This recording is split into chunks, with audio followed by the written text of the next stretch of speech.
नाज़रीन, HMTV के खुसूसी programme लम्हे फिक्र में आपका खैर मकदम है। इस प्रोग्राम में आज का मौजू है तेलंगाना तहरीक और आज के हालात। और हमसे गुफ्तगू करने के लिए हमारे स्टूडियो में मौजूद है मोहम्मद अय्यूब खान, जॉइंट सेक्रेटरी प्रदेश कांग्रेस कमेटी, और दूसरे साथी हैं M.A. Hakim, organising secretary Telugu Desam party. आप अहबाब का हमारे स्टूडियो में खैर मकदम है। अय्यूब साहब, तेलंगाना तहरीक जिस अंदाज में चल रही है, इस बारे में आपका क्या ख्याल है?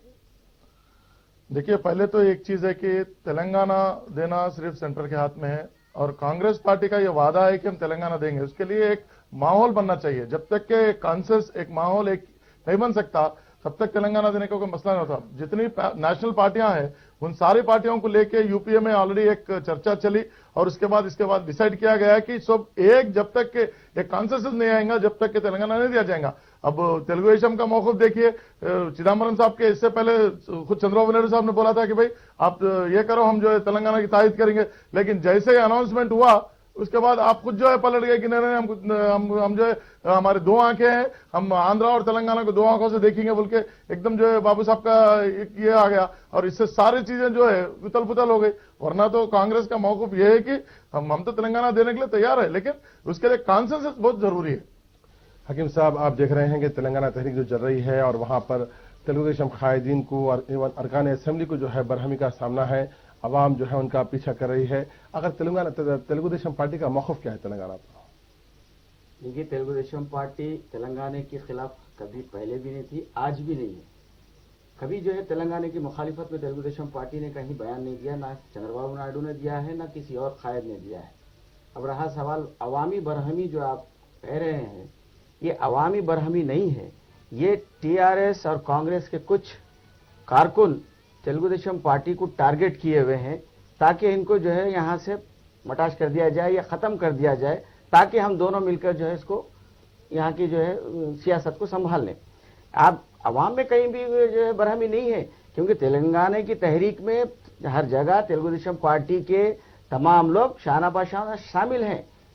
कल भी देखिए, पूरा जो है ये सकुलर जनवला सम्मेलन की मदद के लिए तेलुगु देशम पार्टी हर जगह हर कॉन्स्टिट्यूंसी में उनकी मदद के लिए तेलंगाना की जो है तहरीक में तेलंगाना तेलुगु देशम फोरम की जानिब से हम भी जो है हिस्सा लिए। हम भी कल एक दिन की भूख हड़ताल बैठे। नागम जनार्दन रेड्डी जब तेलंगाना की बात कर रहे थे तो खुद पार्टी के अंदर उनकी मुखालिफत की जा रही थी।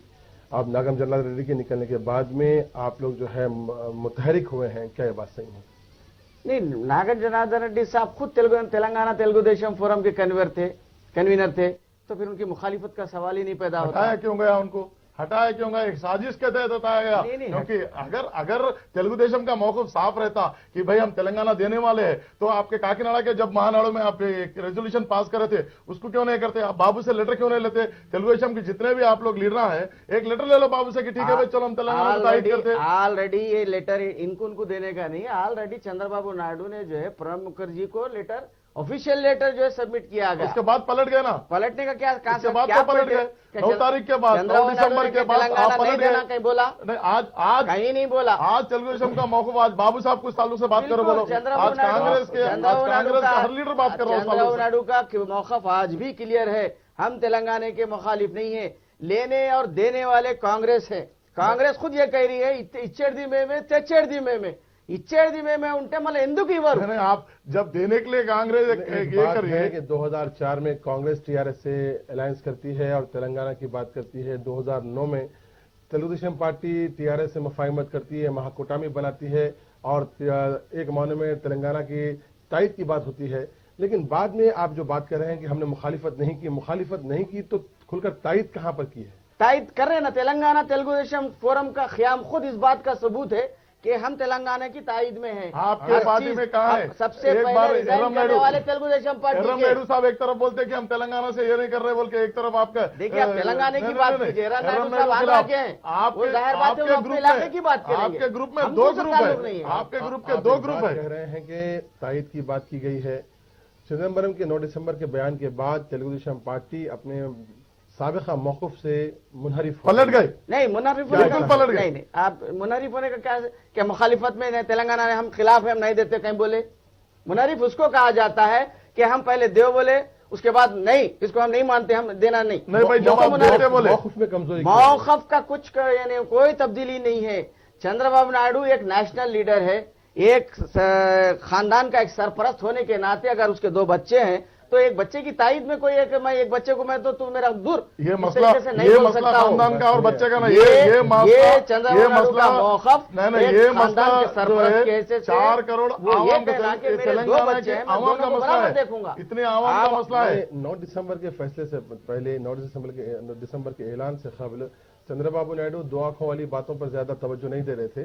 9 दिसंबर के बाद में एकाएक ही 2 आंखों वाले अक्सर क्यों शुरू हो गया? नहीं, एकाएक की बात नहीं है साहब, आप एकाएक के ऑन रिकॉर्ड है, आप देख लीजिए असेंबली के फ्लोर पे जहां पर चंद्रबाबू नायडू साहब ने कहा, उसके बाद फिर पलट के जो है हमारा तो नहीं हमारा 2 आंखों का ये बोल के जो बता दिए बाबू साहब, आज ऑन रिकॉर्ड है, असेंबली के रिकॉर्ड में मौजूद है। जो है आपको एक अपने 2 बच्चों में से एक को जो है दूर करके एक को नजदीक करके क्या आप 2 बच्चों का मसला नहीं है, 4 करोड़ आवाम का मसला है, तेलंगाना की 4 करोड़ आवाम का मसला है। कोई तब्दीली नहीं है। आज भी चंद्रबाबू नायडू का ये कहना है कि अवाम के ख्वाहिशात का एहतराम किया जाए।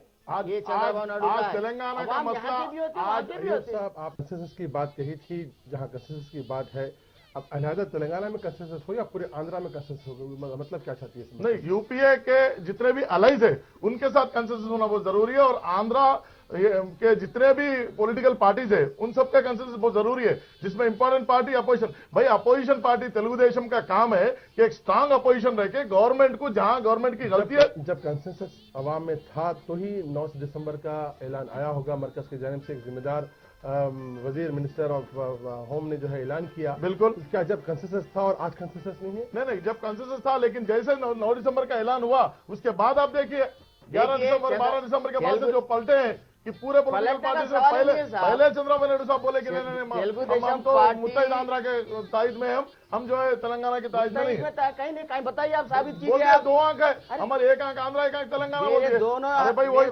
वजह थी आज आपके पार्टी से नागम जनार्दन रेड्डी का चले जाना, आज इतने एमएलएस का चले जाना, वेणुगोपाल चारी का चले जाना, इस चीज का क्या ये चीज काफी नहीं है कि तेलुगुदेशम में खुद जो है एक इख्तिलाफात है? वैसा अगर बोले तो आपके कांग्रेस में खुद कई लोग जाने के लिए आज हमारे कांग्रेस में स्टीयरिंग कमेटी, आज एक स्टीयरिंग कमेटी बनकर चल रही है। आज तेलंगाना के आज स्टीयरिंग कमेटी बनके आज देखिए वज्रा किस तरीके से मुखालिफत कर रहे हैं, हुकूमत की मुखालिफत कर रहे हैं। हम हुकूमत में रहते हैं, हुकूमत में मुखालिफत कर रहे हैं। नाज़रीन, खबरनामे में लेते हैं मुख्तसर सा वक्फा।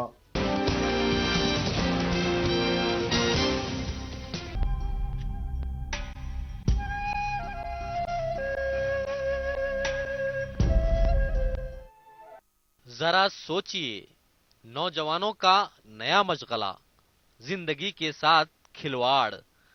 क्या आजकल के नौजवानों को अपनी जिंदगी अजीज नहीं है? क्या इन्हें अपने माँ बाप से मोहब्बत नहीं रही?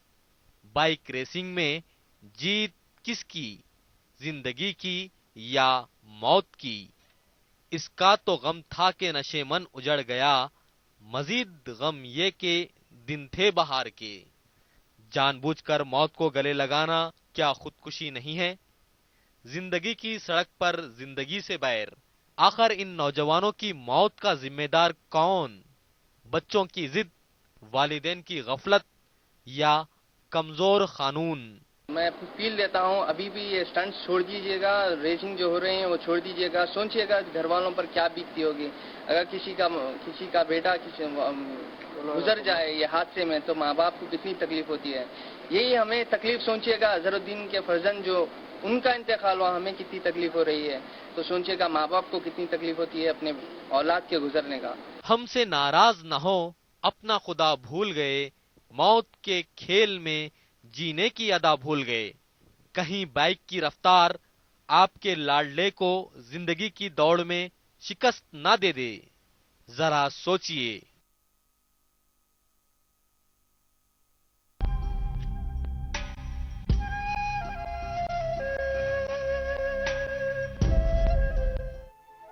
जरा सोचिए, नौजवानों का नया मशगला, जिंदगी के साथ खिलवाड़। क्या आजकल के नौजवानों को अपनी जिंदगी अजीज नहीं है? क्या इन्हें अपने माँ बाप से मोहब्बत नहीं रही? बाइक रेसिंग में जीत किसकी, जिंदगी की या मौत की? इसका तो गम था कि नशेमन उजड़ गया, मजीद गम ये के दिन थे बहार के। जानबूझकर मौत को गले लगाना क्या खुदकुशी नहीं है? जिंदगी की सड़क पर जिंदगी से बैर। आखिर इन नौजवानों की मौत का जिम्मेदार कौन? बच्चों की जिद, वालिदैन की गफलत या कमजोर कानून? ये जो बच्चे हैं अपने प्यार मोहब्बत से बहनों के जरिए, ये माँ के जरिए सबको करके इंसिस्ट करके कैसा भी अपने को वो करके अपने डिमांड्स पूरे कर लेते। तो मगर हो रहा है क्या, उसका रिजल्ट क्या हो रहा है वो देखिए आप ना, कैसा एक हौलनाक हादसा अपने पास हुआ है। तो इसको मद्देनजर रखते हुए बच्चों के ख्वाहिशात को लिमिटेड, यानी उनके जायज ख्वाहिशात को पूरी करिए और वो भी देखिए कि उसके ऊपर नजर भी रखिए बच्चों पर।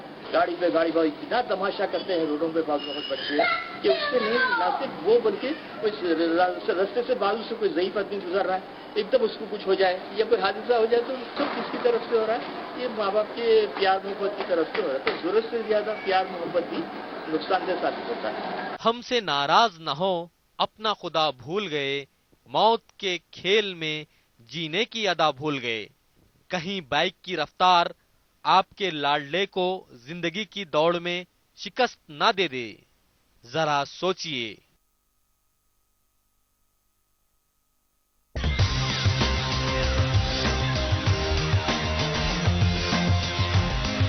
Recent launching slow. Bajaj Boxer BM150 details.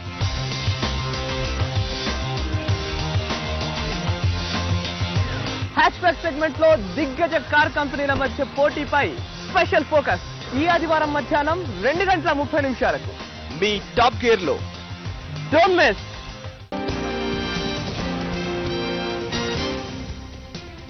वक्फे के बाद खबरनामे में आपका खैर मकदम है। में रहते हुए जो मुखालिफत की जा रही है उसका असर क्या हुआ आज तक? वज़रा ने अपने खिदमात का बाइकआउट किया, उसका असर क्या हुआ? एमएलएस ने अपना इस्तीफा दिया, उसका असर क्या हुआ? भाई स्पीकर के राइट्स को कोई तो रोक नहीं सकता।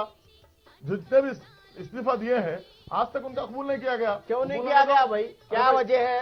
इस्तीफे को जो है यानी जो प्रोफार्मा होता उसमें तमाम लोग लिख के दिए, मैं उसके आपको बाद बोलूं, होना चाहिए ना। कॉन्स्टिट्यूशन लॉ क्यों नहीं हुआ फिर सेक्शन ये? 3B क्लास के तहत स्पीकर की अथॉरिटी है, चाहे वो रेजिग्नेशन एक्सेप्ट करे या ना करे। अरे आपके नागन जनाली का रेजिग्नेशन अब तक एक्सेप्ट नहीं करे। हाँ, सभी आप का बोल रहे हैं। कांग्रेस का क्यों बोल रहे हैं? कांग्रेस का, तो सभी का ही। स्पीकर भाई, स्पीकर को कोई क्वेश्चन नहीं कर सकता। क्यों नहीं कर सकता? अयूब साहब, तेलंगाना के नाइंसाफियों की बुनियाद पर तेलंगाना तहरीक चल रही है। तहरीक के दौरान में हम ये देखते हैं कि कांग्रेस हुकूमत में चीफ मिनिस्टर आंध्रा से ताल्लुक़ रखने वाले और स्पीकर भी उसी रीजन से ताल्लुक़ रखने वाले और प्रदेश कांग्रेस कमेटी के सदर भी उस रीजन से ताल्लुक़। तो आप क्या समझते हैं कि तेलंगाना तहरीक की जारी रहने के दौरान में ये इकदाम किए गए? जबकि बीच में एक बात सुनने में आ रही थी कि मोहम्मद अली शबीर भी एक दौड़ में है प्रदेश कांग्रेस कमेटी की सदारत के लिए। मुस्लिम तबके से ताल्लुक़ रखना और तेलंगाना से ताल्लुक़ रखने की बुनियाद पे मुमकिन है कि उनको गौर किया जाएगा, लेकिन उन्हें गौर नहीं किया गया तो किसी और तेलंगाना वाले पे भी इन अहम ओहदों पर गौर नहीं किया गया। तो आप क्या समझते हैं कि तेलंगाना वालों के साथ इंसाफ किया जा रहा है कांग्रेस पार्टी और इस हुकूमत? शौकत भाई, मैं आपसे एक चीज क्लियरली बोलूं कि कांग्रेस पार्टी एक नेशनल लेवल पे पार्टी है। आज सेंट्रल में यूपीए की हुकूमत दूसरे अलायंस को लेकर चला रही। जहां तक पीसीसी प्रेसिडेंट का अपॉइंटमेंट का सवाल है या स्पीकर का या सीएम का है, ये मौकूफ देखा जाता है कि हुकूमत अब जिस चल रही है वापस फिर अगले इलेक्शन में आने के लिए कौन से आदमी के हाथ में जिम्मेदारी दिया जाए। भाई अगर हम समझते हैं कि भाई फलाना आदमी जो है काबिल है उसको पीसीसी बना दिया जाए या फलाना आदमी काबिल है सीएम बना दिया जाए, लेकिन हाईकमांड के पास भी थोड़ा ऐसे उसूल है, ऐसे कुछ इंफॉर्मेशन है कि जिसके हाथ में इस हुकूमत की बागडोर दिया जाए उन्हें सही संभाल सकता है। ये सारी चीजों को मद्देनजर रखते हुए जब आंध्रा और तेलंगाना का नहीं था, हम जब 2000 अब इलेक्शन लड़के 2009 में जब पावर में आए, जब आंध्रा और तेलंगाना का कोई ये नहीं था, तो डी श्रीनिवास तेलंगाना के थे। आज का जो मौकूफ है कि मरकज को ये मैसेज मिल चुका है कि तेलंगाना की किसी कायद को कोई अहम जिम्मेदारी देने की जरूरत नहीं है। उनके बगैर भी इंतखाबात डिप्टी सीएम तेलंगाना का है हमारे पास, होम मिनिस्टर तेलंगाना के हमारे पास है। आप डिप्टी की बात नहीं कर रहा हूँ, मेन हेड की बात कर रहा हूँ। राजशेखर रेड्डी के इंतकाल के बाद जो हालात यहाँ पेशगर हुए थे, उन हालात को संभालने के लिए रोहित साहब को जिम्मेदारी दी गई थी, लेकिन रोहित साहब की हेल्थ प्रॉब्लम की वजह से उन्होंने हटने की वजह से भाई फिर सोचा गया कि एक दूसरा ये मसला था कि जगन का मसला था। जगन हमारी पार्टी से चले आने के बाद एक अलग ही एक माहौल, जगन चले गए, वायएसआर गुजर गए, सब हालात के बावजूद भी किसी तेलंगाना वाले को अहम होता क्यों नहीं दिया? तेलंगाना आंध्रा बोल के उस तरीके का वो डिफरेंशिएशन कोई कांग्रेस पार्टी में नहीं है। कांग्रेस पार्टी में कोई डिफरेंशिएशन नहीं है कि तेलंगाना एक आंध्रा। अभी आपने कहा कि कांग्रेस पार्टी ये जायजा लेती है कि कौन अहम कायद है जिसकी वजह से जो है इंतखाबात जीते जाते हों और पार्टी मुस्तहकम होती हो। जब एक फर्द का ख्याल पार्टी रखती है तो एक इलाके का ख्याल क्यों नहीं रखती? नहीं, बिल्कुल कोई ऐसा नहीं है कि नहीं रखती। आज इतने हमारे जो तेलंगाना के एमएलए है, एमपी है, वो सब भी रिजाइन करके यहाँ का जो हालात हो रहे, वो हालात का जो है क्या ऐसा तो नहीं है कि तेलंगाना अवाम और तेलंगाना कायदीन की कांग्रेस के पास कोई अहमियत नहीं है, उनकी आवाज की कोई अहमियत नहीं है? ऐसा थोड़ी हो सकता, क्योंकि आप समझ रहे हैं, एक नेशनल पार्टी है और एक यूपीए की सेंट्रल में जो हुकूमत चल रही है, उसको चलाने के लिए सिर्फ एक आवाम को या एक सेक्शन को या एक एरिया को लेकर नहीं चला जा सकता। इसके लिए तो जरूरी है कि सबकी एक राय हो, उसके बाद ही जो है इन सारी चीजों पे आप आज देखेंगे कि आज पूरा शहर, पूरा इलाका बंद है, रेल बंद, अपने ऑटो बंद, बस बंद, सर्विसेज पूरे ठप हो चुके हैं। एक चीज और इसमें मैं आपको तहरीक चल रही है कि इसमें तो थोड़ी सी गलती टीआरएस की। भाई टीआरएस का नजरिया ये है कि भाई हमारा वोट बैंक कैसा बचा है, हमारा लेवल कैसा आएगा, क्योंकि जहां पर कांग्रेस ये वादा करे, सेंट्रल ये वादा करा है कि 30 सितंबर तक कुछ जवाब देंगे।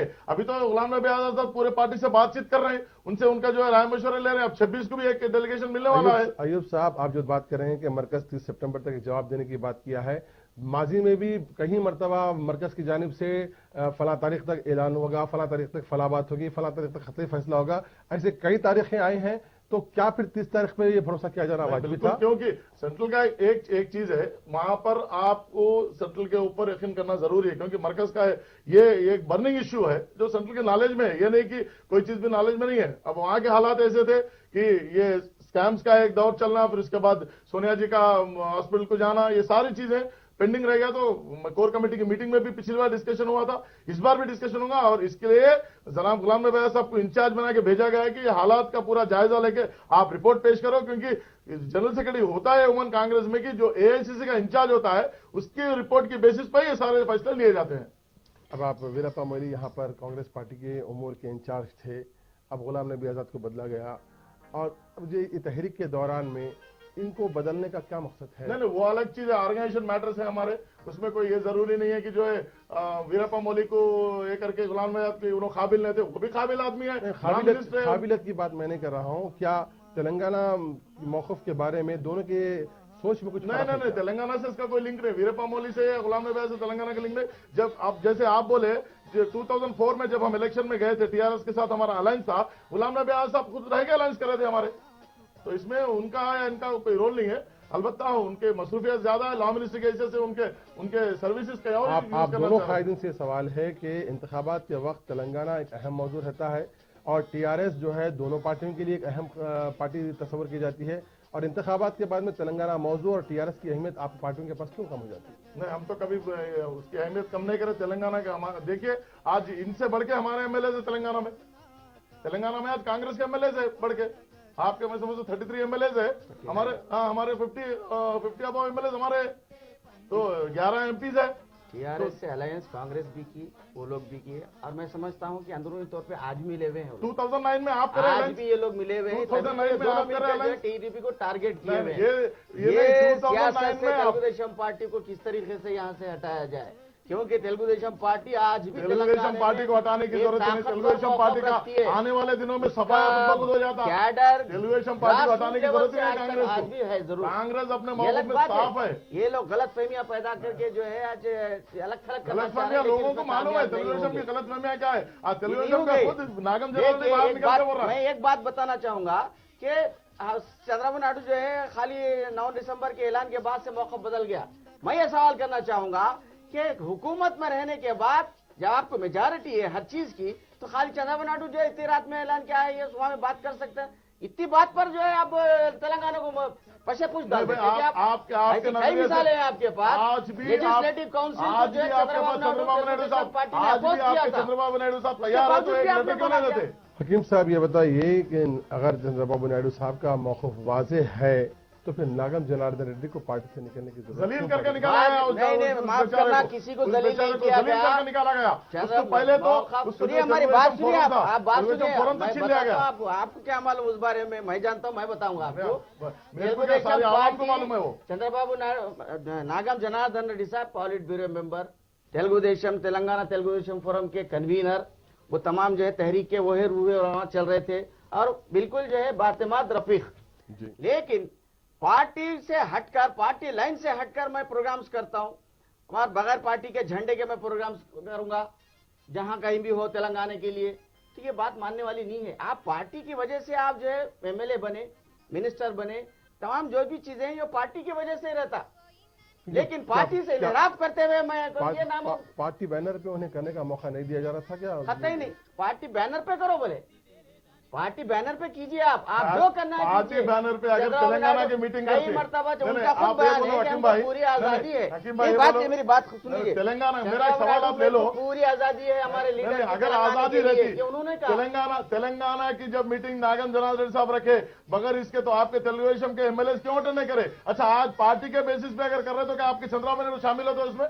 देखिए चंद्रबाबू नायडू जो है ना तो उधर शामिल होते ना इधर शामिल ये होते। मौकूफ सही नहीं दे रहे ना उन्होंने, कैसा या तो मौकूफ? उधर चले जाओ या तो इधर आ जाओ। कैसा जाते हैं आप बोलिए? वही तो है, इसीलिए तो आप सोनिया गांधी को लाके जो है मेरे आंध्र प्रदेश तक तक महदूद रहो, आप बोल सकते हैं। आप समझ रहे नहीं, सोनिया मेरी बात ही जवाब गांधी दीजिए आप। इंटरनेशनल लेवल पे है। आप नेशनल सोनिया गांधी इंटरनेशनल को नहीं होता जनाब। लेकर ये मसला आंध्रा का मसला, तेलंगाना का मसला, वो भी एक पार्टी की सदर है, ये भी एक पार्टी का सदर है। नहीं, ये तो वो आप रीजनल पार्टी है, वो हकीम नेशनल साहब, पार्टी है। एक बात है, कांग्रेस पार्टी में जो मुकाम आंध्रा रीजन का है, आंध्रा कायदीन का है, वो मुकाम तेलंगाना कायदीन का नहीं है, ऐसा तासुर मिल रहा है। ऐसा क्या बात है? आप क्योंकि खुद अरकान असेंबली, अरकान पार्लियामान कभी कभी ये तासुर दिए हैं कि हमारी वो सुनवाई नहीं हो रही जिस तरह आंध्रा लॉबी की हो रही है। ऐसा क्यों है? नहीं नहीं, ये सब बातें गलत है, ये ऐसी कोई बात ही नहीं है। दोनों तरफ से, चाहे वो आंध्रा हो या तेलंगाना हो या रायलसीमा हो, हर एक को बराबर दिया गया। और दूसरी तरीके से आप देखिए कि सेंट्रल में जितने भी मिनिस्टर है तेलंगाना रीजन से ज्यादा है। जयपाल रेड्डी साहब तेलंगाना रीजन से है। क्या कर रहे हैं जयपाल रेड्डी साहब? मैं समझता हूं कि आप दो अहबाब ने यहाँ बैठकर अपने अपनी पार्टी की मदाफियत की है और हकायक जो है आवाम के सामने मैं समझता हूं कि पूरी तरीके से आप लोग जाहिर नहीं किए हैं, सिर्फ अपनी पार्टी की मदाफियत किए हैं। आप दोनों एक अच्छे कारकुन साबित हुए हैं, लेकिन तेलंगाना के सिलसिले में आप दोनों का जो रोल रहा है वो जो है वो भी आवाम को सोचना पड़ेगा कि जो है आप लोग तेलंगाना के ताल्लुक से मैं आपको बोलूं कि अपोजिशन जमात का यह फर्ज बन जाता है कि रूलिंग पार्टी जहां कहीं भी गलत है या जहां कहीं भी उनका ताउन चाहिए, अपोजिशन जमात उसका साथ दे और उसको एक तरीके से प्लेटफॉर्म पे लाने की कोशिश करे। लेकिन अपोजिशन जमात खुद ये नहीं चाहती कि जो है तेलंगाना का मसला हल हो, तो हम कुछ नहीं कर सकते। अपोजिशन है, आप नहीं चाहे तो आपके हाथ में पावर है, इख्तिदार है, आपको मेजॉरिटी है, आप जो चाहे कर सकते हैं। बावजूद इसके कि लेजिस्लेटिव काउंसिल की मुखालिफत की गई। क्या आपने लेजिस्लेटिव काउंसिल नहीं बनाया? आपके बावजूद आपके नहीं आएगा, आपके एमएलसी तो है ना, मुखालिफत आपके भी तो लिए ना। क्या आपने सेंट्रल गवर्नमेंट न्यूक्लियर का बिल पास नहीं करवाया? आपके एक आदमी को भी काउंसिल में नहीं भेजना था, ये बहाने आप काउंसिल में भेजे ना। आपके आदमी भी तो काउंसिल में है। आप जब बनाए तो जब देखिए हुकूमत बनने के बाद सबकी हुकूमत होती है, वो नहीं, काउंसिल बनने के बाद जाहिर बात है हम अकेले बैठ तो नहीं सकते। तो बोल रहे हैं, आप बनाने काउंसिल बनाने से आपको भी फायदा हुआ, कांग्रेस पार्टी के काउंसिल बनाने से आपको भी फायदा हुआ। चिदम्बरम ने जो है बिल पेश करने के लिए पूछना कहा। चाह रहा हूं कि तेलुगु देशम पार्टी और कांग्रेस पार्टी का क्या रोल रहेगा आगे आने वाले दिनों में? हम जो है डिमांड करते हैं साहब के पार्लियामेंट में कांग्रेस को बिल पेश करो। बोलिए आप तेलंगाना को लेटर लिखा के दो, ऑलरेडी है, लिखा के दो, ऑलरेडी है। आप कल लेटर लिखा के दो। मैं कांग्रेस पार्टी का एक डेलीगेशन लीड करके अल्हम्दुलिल्लाह एमपी के साथ करके हम भी डिमांड करेंगे। क्या चंद्रबाबू नायडू के लेटर से बिल पेश किया जाता है? नहीं, आपका तो मौका आप बिल पेश कीजिए ना। आपको जो है सपोर्टर्स है, चिदम्बरम साहब हम ऐलान कर चुके हैं, हमारे जो तायद रहेगी, हमारे एमपी तायद करेंगे। आप बिल पेश करो। अपोजिशन जमात क्या चाहिए आप एक लेटर दो। आप एक लेटर नहीं दे रहे, आप लेटर नहीं भैया, एमपी या तो आपके चंद्रबाबू नायडू साहब को बयान क्यों बोलो। लेटर ऑलरेडी बहुत बहुत शुक्रिया आप लोगों का इस मुबाहिसे में हिस्सा लेने के लिए।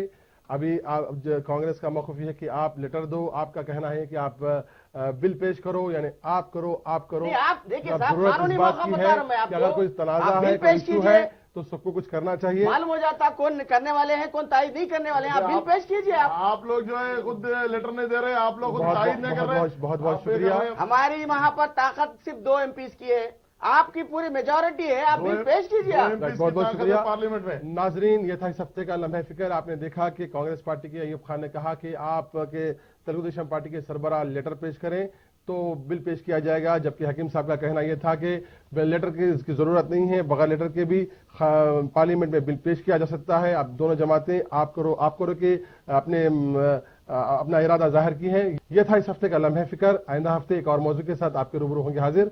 अब्दुल हमीद शौकत और HM TV की टीम को दे इजाजत।